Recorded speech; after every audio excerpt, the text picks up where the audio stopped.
Gracias, muy buenos días para todos. Para mí es muy agradable estar con ustedes compartiendo un poquito de lo que sabemos y espero que sea útil, espero que lo que vamos a hacer hoy les vaya a servir mucho en su práctica clínica. Ahí estamos muy bien. El tema que voy a hablar es anatomía y fisiología del ojo. Es imposible hablar de esto en 20 minutos, pero yo creo que podemos tomar algunos parámetros que prácticamente es un repaso y que van a ayudar mucho para cuando estemos viendo las otras charlas que van ya aportar sobre las patologías, pero es muy bueno que estemos hablando un tema común. Lo que queremos nosotros en Clofan y lo que yo quiero aportarles es un poquito de herramientas, de pronto un poquito de jabón para que podamos darle mantenimiento a uno de los sentidos más importantes o que la gente considera que son más importantes para su vida de relación diaria, tal cual es la visión. De órbita estamos hablando de un cajón, un hueco, una pirámide, han dicho de muchas formas, que están compuestas por unos huesos y están situados en la parte superomedial de la cara y que son dos, concepto que todos conocen. Vamos a hablar ahora un poquito ya de la órbita en sí. Entonces tenemos que las funciones de la órbita en su primera parte es proteger el globo ocular, lo alberga y lo protege. Para protegerlo tiene unos huesos que serían los más importantes. Perdón, se nos fue la órbita. A ver si es este. Tiene unos huesos los más importantes que tenemos aquí, el hueso frontal, el cigomático y el maxilar. Estos son los campeones para la defensa de la órbita, son los que están afuera y los que en el caso de que a uno le peguen un golpe van a absorber pues y van a proteger el globo. Y tienen otros huesos que nos van a dar el piso de la órbita, tales como el esfenoides, que es todo este de aquí, su ala menor, su ala mayor, que nos van a formar los agujeros por los cuales va a entrar el nervio óptico y todas las otras arterias, venas y nervios que nos van a penetrar desde la parte posterior, ya desde el cerebro y parte posterior del cráneo. Tenemos otro huesito muy importante, que es este de aquí, que es el etmoides. El etmoides es uno de esos huesitos que todos lo conocemos, pero nunca lo vemos ni sabemos dónde está, pero la parte más importante es que detrás de esta laminita, que se llama la lámina papirácea, simplemente porque es como un papel, tenemos unas celdillas que pertenecen a los senos paranasales. Entonces, esto quiere decir que están en comunicación con toda la parte de la nariz, de la faringe, y se infectan y duelen y ponen problemas a veces. También el saber que esta laminita es muy delgadita es importante porque en el caso de traumas cerrados de la órbita, una de las partes que se fractura con más facilidad es la laminita aquí. Cuando se fractura, ¿qué pasa? No pasa mayor cosa, gracias a Dios, pero siempre es bueno tener la idea de que ahí está. Otro pequeño huesito que todos, pues al menos cuando yo estudiaba me parecía muy bonito el nombre, el unguis o lagrimal, pero nunca lo diferenciábamos, que es este que está aquí en morado. Es un huesito muy pequeño, pero que tiene como característica especial presentar un agujerito por el cual van a pasar los conductos de desagüe lagrimal. O sea, aquí se va a alojar el saco lagrimal y de la vida de médico general y pediatra sobre todo, es muy importante conocer su punto exacto porque es el sitio donde le hacemos los masajes a los niños recién nacidos cuando tienen obstrucción del conducto lagrimal. Y por aquí hay otro pequeño que saca la mano, simplemente dice que aquí estoy yo, que es un pedacitico del palatino. Entonces, este es el concepto de órbita, como les digo, es un concepto de hueso, de caja, donde va a haber un montón de cosas y ese montón de cosas es lo que vamos a ver a continuación. En la órbita, lo más importante que hay es el globo ocular, entonces no vamos a pelear, es lo más importante, pero no ocupa la mayor parte del volumen. El globo ocular solamente está ocupando un 20% del volumen de la órbita. El resto que hay es que grasa, músculos, vasos, nervios, ligamentos, casi todos ellos, o en general todos, son accesorios para un mejor funcionamiento y protección de ese globo ocular. La mayor protección la da la grasa nos absorbe también mucha parte, y los otros vamos a verlos enseguida para qué nos sirven. Aquí vemos parte de lo que es el contenido de la órbita. Aquí quitamos la grasa, obviamente, pero miren la cantidad de cosas que hay. Si nos ponemos a mirar todo esto, creo que no nos alcanza todo el simposio. Simplemente hay unas partes que son funcionales y que es bueno saber, y es lo siguiente. Desde el punto de vista de la circulación, en la órbita con el párpado anterior, es el sitio donde se nos combinan la circulación profunda y la circulación superficial del cráneo.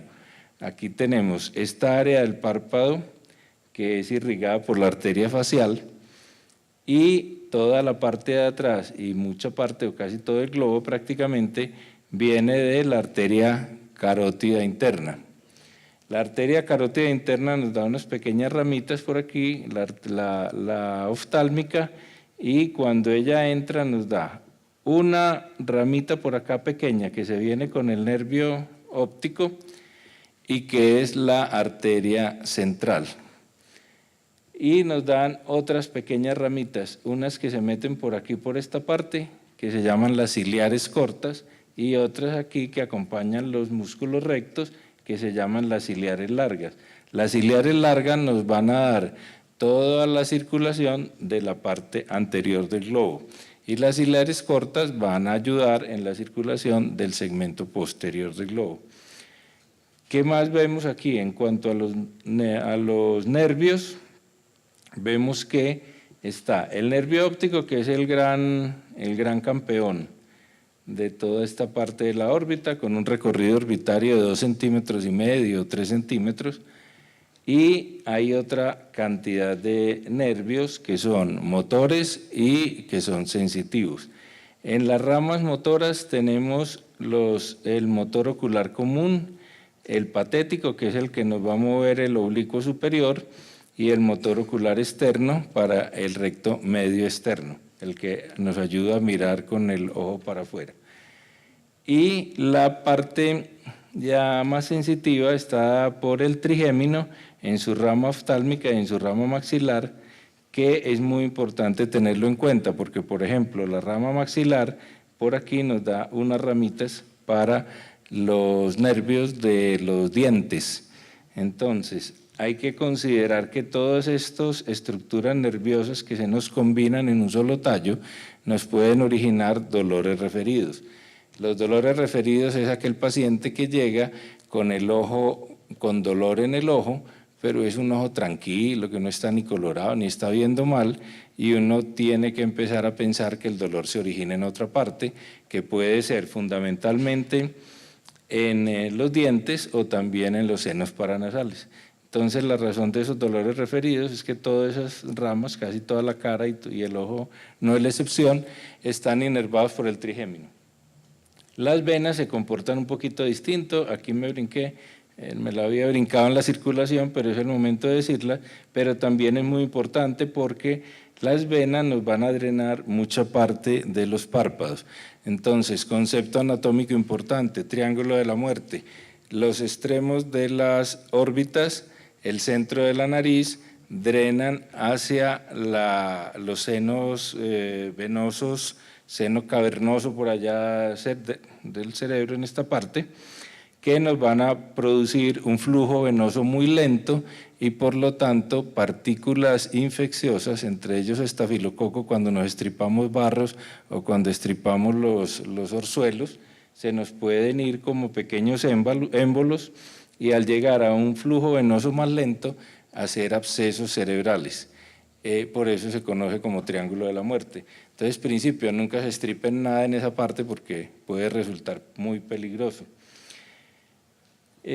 Como vemos, ya los otros son los músculos y los nervios, los músculos y glándula lagrimal y todo, que lo vamos a ver enseguida.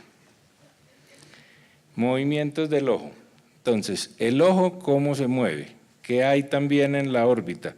Tenemos los músculos extraoculares, que es muy fácil aprendérselos, y son 4 músculos rectos, recto superior, recto inferior, recto interno, recto externo, cada uno jala el ojo para su lado, simplemente porque se están insertando en el globo ocular por la parte de adelante del ecuador. Entonces la acción que ejercen es directa. Si yo jalo este músculo que está insertado por delante del ecuador, el ojo me va a mirar para ese lado. Entonces esa acción es directa. Pero tenemos otros 2 músculos que son un poquito más enredados, que son los oblicuos. Entonces los músculos oblicuos, que son el oblicuo mayor, que se origina en el anillo de Zinn, donde se originan los rectos, viene y se pasa por una polea, la tróclea o polea, y viene y se inserta debajo del recto superior, pero en la zona retroecuatorial. Entonces, cuando yo jalo de aquí, al jalar acá, el ojo se me va para el otro lado. Entonces, cuando se me inserta en retroecuatorial, el efecto ya es inverso. Y tenemos entonces oblicuo superior o oblicuo mayor y el oblicuo menor o inferior, que está aquí, se origina en la órbita aquí inferior y viene y se va a insertar casi a nivel del recto lateral.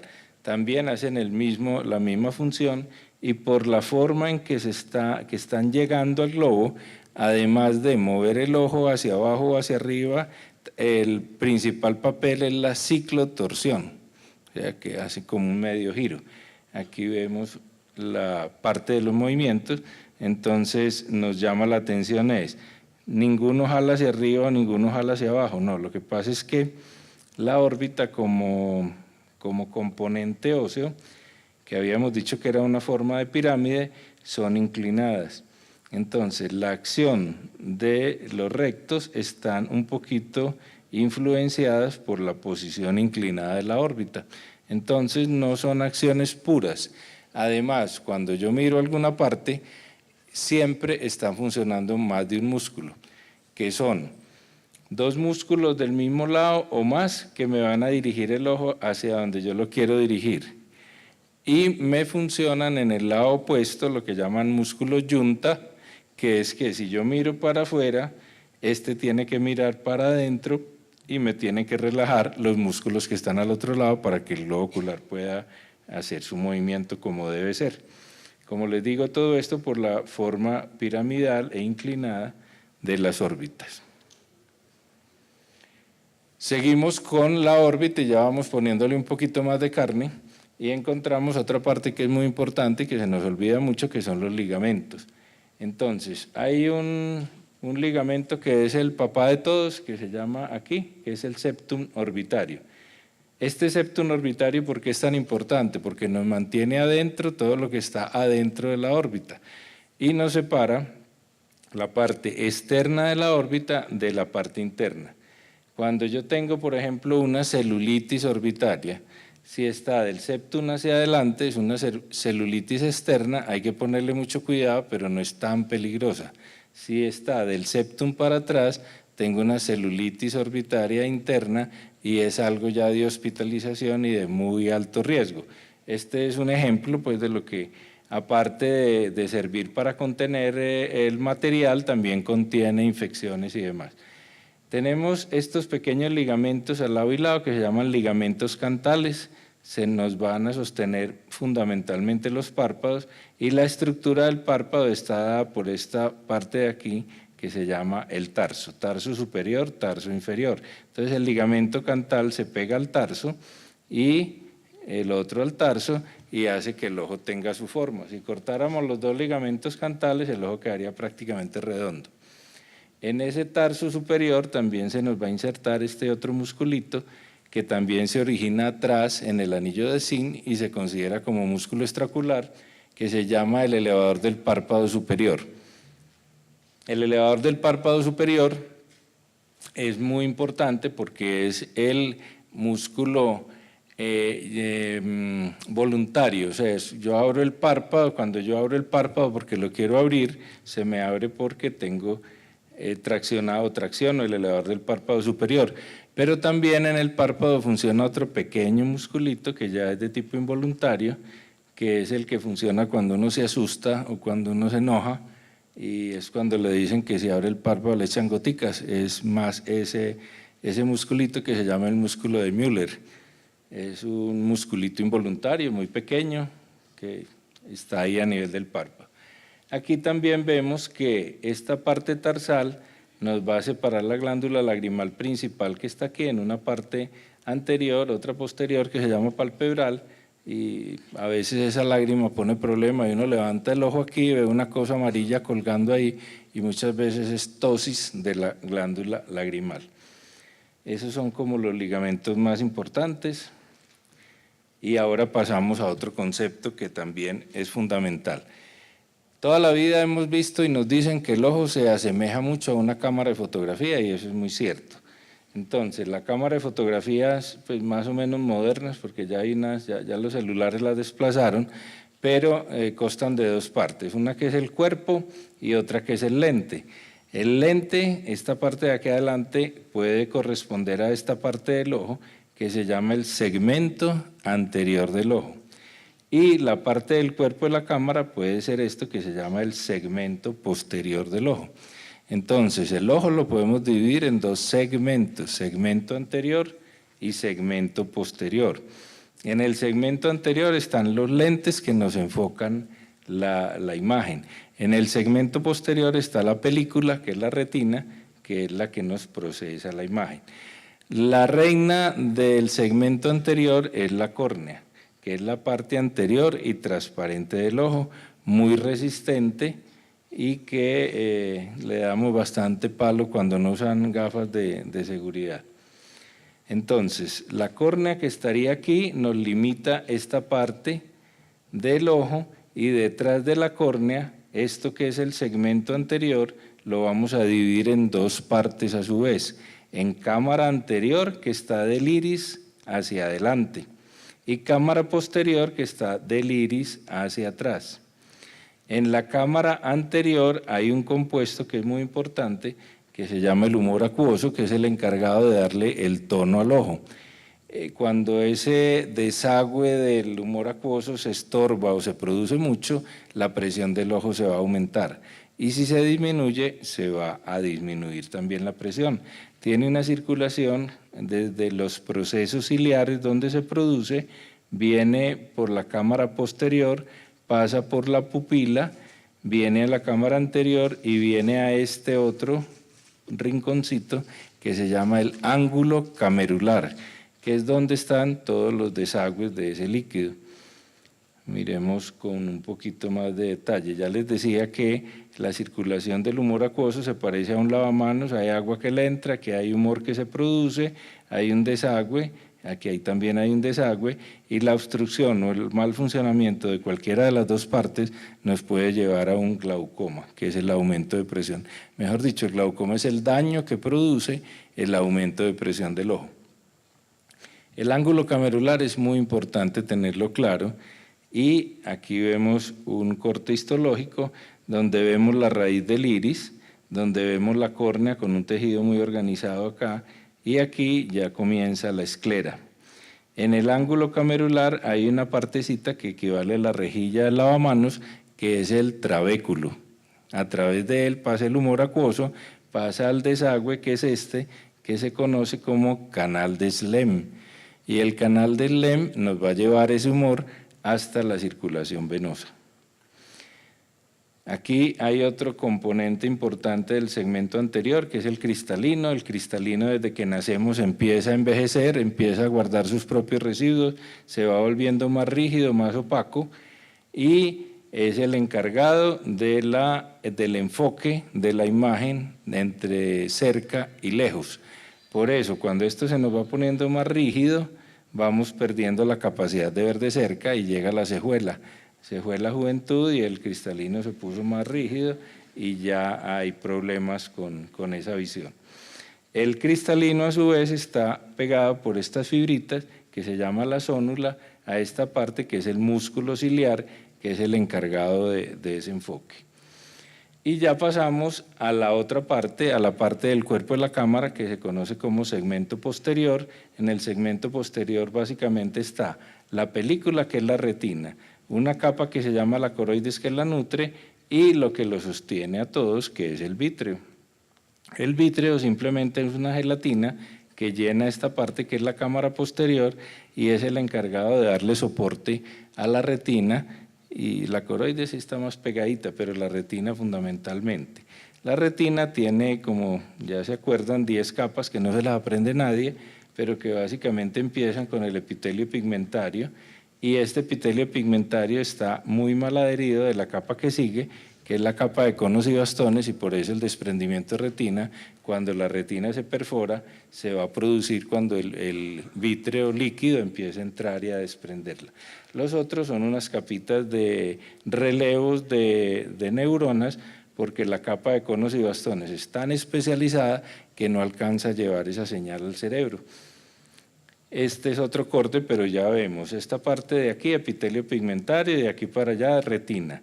De aquí para acá, coroides. La coroides es una capa muy vascularizada que tiene en su principal función darle todos los requerimientos de nutrición a la retina. Y aquí vemos la esclera, que tiene como función darle forma al globo ocular.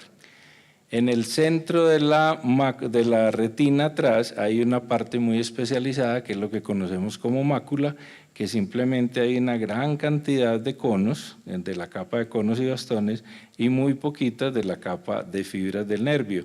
Esto para podernos permitir ver los detalles, y con esta zona es con la que podemos leer, reconocer las caras, todas esas partes. La otra parte importante en la parte posterior del ojo es la papila, y la papila es el sitio donde entra el nervio óptico. Hay que mirar en la excavación central, que es donde vemos que sale la vena y la arteria central de la retina, y esto que es el anillo neural.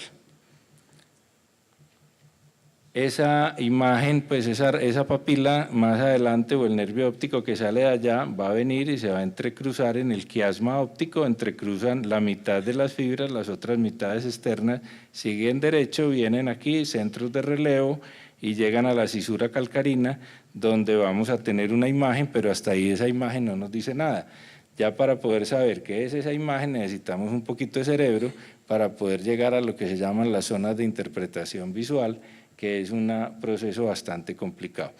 La conjuntiva es una capita muy fina que recubre el ojo, muy vascularizada, llena de venitas, muy llena de venitas.